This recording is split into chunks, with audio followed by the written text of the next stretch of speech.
It had been a week of pure chaos in Port Charles, one that would forever alter the landscape of General Hospital's most iconic legacy, the Quartermaine mansion.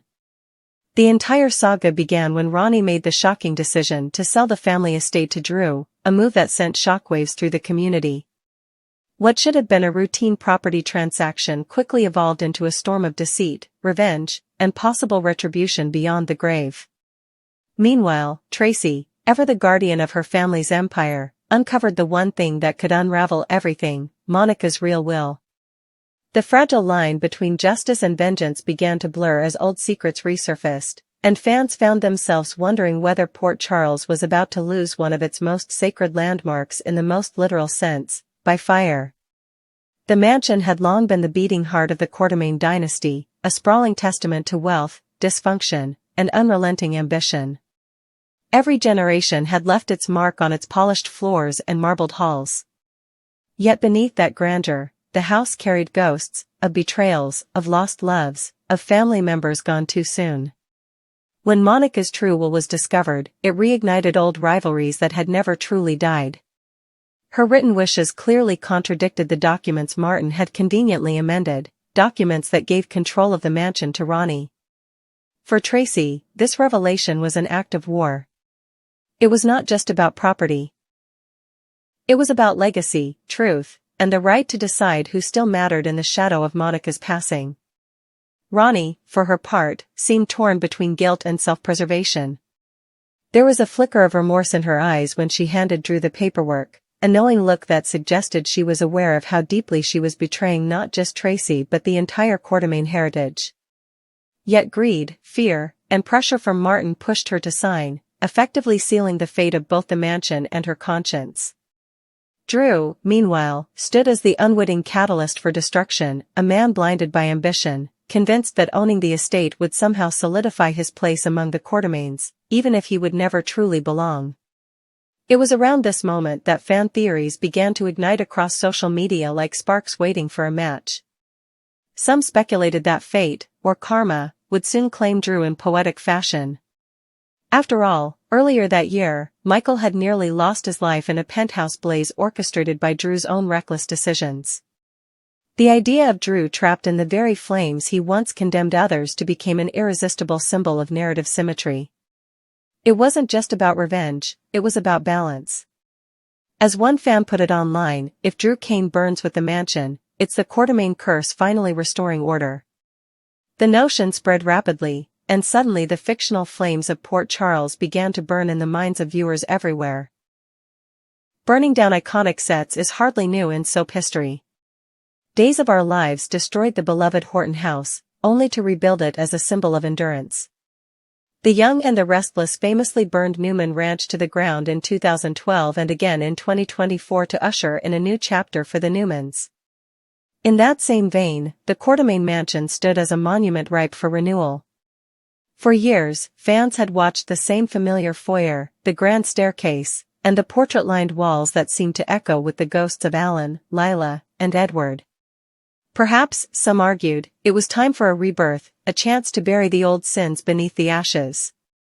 But for Tracy, this was not about symbolism or rebirth.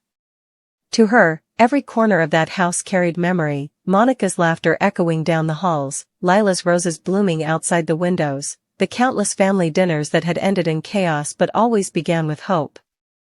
Losing it meant losing what little remained of her family's identity. As she raced to stop the sale, her fury was not fueled by greed but by grief. She could not allow a man like Drew, who manipulated loyalty and rewrote history to suit his ego, to occupy the heart of her family's story.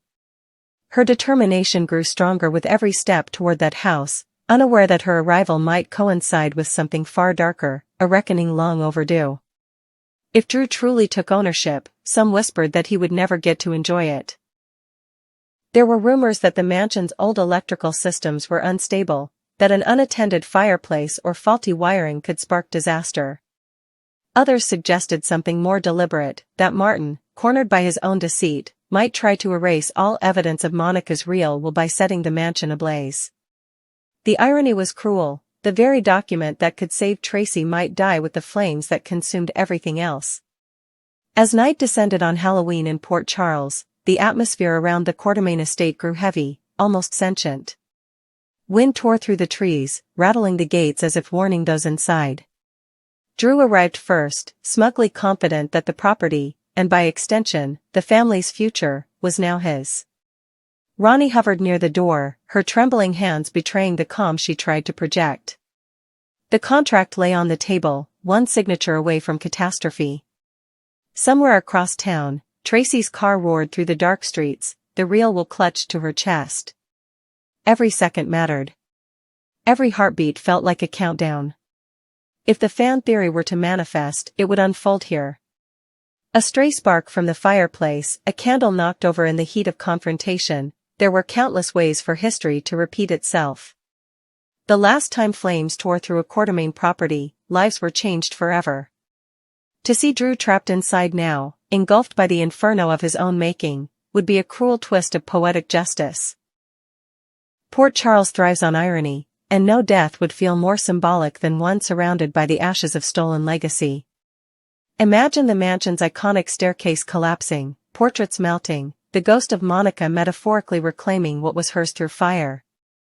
The symbolism would be inescapable, destruction as cleansing, chaos as rebirth. Longtime fans might grieve the loss of the house, yet deep down they would understand the necessity of it. The Quartermaine mansion was never just a building, it was a reflection of the family itself, beautiful on the outside, fractured within, and always one spark away from collapse. The morning after would bring haunting silence. The once proud estate reduced to smoldering ruin, Tracy standing among the ashes, clutching the charred remnants of the real will, perhaps too damaged to prove anything. Michael, reflecting on the cyclical nature of tragedy, might finally see that greed had consumed them all. And in the rubble, perhaps something unexpected would emerge, a clue buried beneath decades of deceit, a secret chamber Monica never revealed, or the discovery of another name written into the will, one that could upend every claim of inheritance. Such an ending would not just mark the close of a chapter, it would redefine the entire narrative of the Quartermaine dynasty. The house that once symbolized power would become a monument to consequence. The line between villains and victims would blur, leaving viewers to question whether anyone in Port Charles was ever truly innocent. In the end, whether the mansion burns or survives, the metaphor remains clear, the past cannot be rewritten, only confronted. Drew's downfall, if it comes by fire, would stand as a reminder that betrayal never goes unpunished in Port Charles. For Tracy, the loss of bricks and mortar would mean nothing compared to reclaiming her family's truth. For Ronnie, redemption might come too late, her role in this deception marking her as yet another casualty of greed. And for the audience, those who have watched the Quartermaines rise, fall, and rise again, the question lingers long after the credits roll: does destruction cleanse, or does it merely repeat the curse that has haunted them for generations? In Port Charles, even the ashes whisper secrets, and some fires never truly die.